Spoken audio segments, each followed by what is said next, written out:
we had a tragically sad weekend in Port St. Lucie. It began Friday evening around 7:30 p.m. when officers responded to a drowning call on Southwest Edison Circle.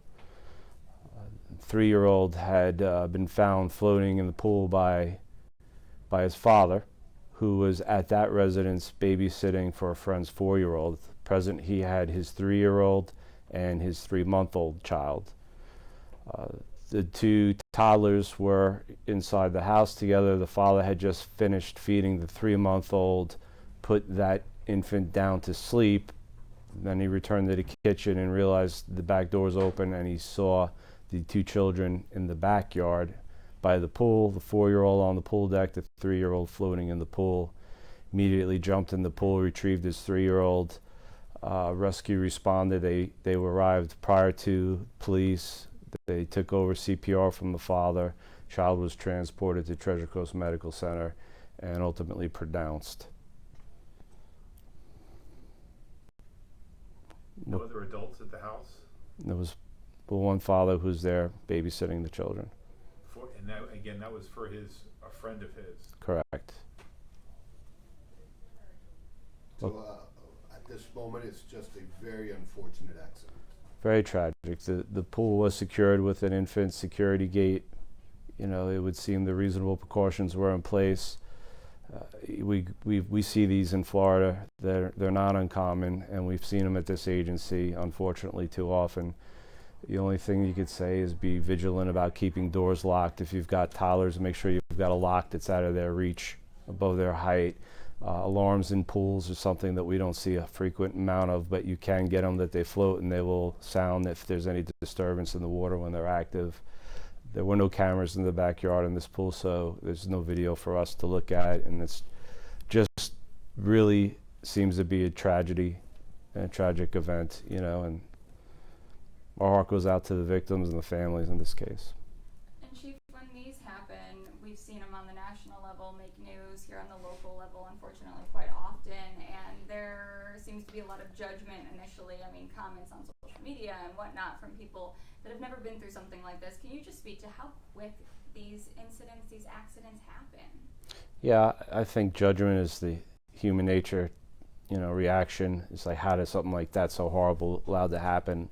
And if you've never experienced it yourself, I guess it would be pretty easy to react that way, but it does happen very quickly.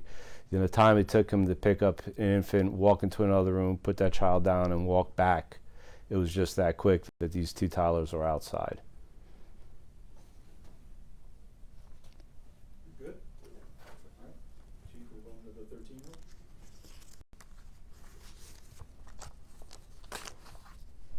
So yesterday afternoon, we responded Southwest Maselli Way in regards to a missing 13-year-old autistic boy. He had been in his backyard with his mother, and he suddenly decided to take off running. His mother was unable to keep up with him and eventually lost sight of him. At that time, she asked a person that she passed in the neighborhood to call 911 as she continued to look for her son. Police responded. An immediate search began. Obviously, we focused on bodies of water right away. 2 bystanders had reported to police that they saw the young man wading into the retention pond that was right near the home.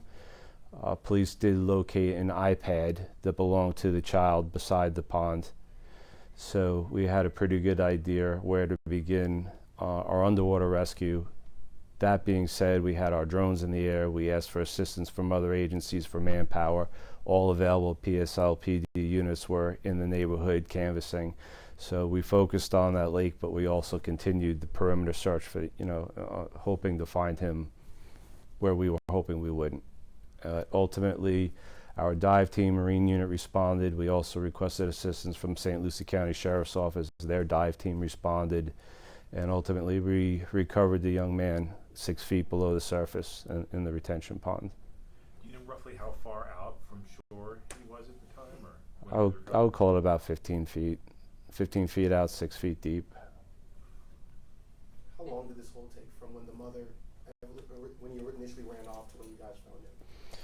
So the call was about 2:15 p.m. and the dive team was able to get into the water at 6 p.m. and he was recovered just before 7 p.m. And how far was this retention pond from where he was originally? You could throw a baseball if you have a good arm between the home and the ponds. And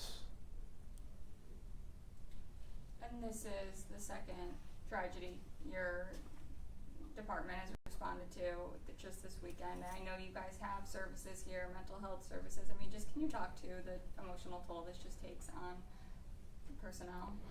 So we hear all too often about, people throw around PTSD, post-traumatic stress disorder, and it's true that military personnel, first responders, and other professions, right, you're exposed to multiple traumas over a long period of time, and it happens slowly and you're unaware of how these things are affecting you, right?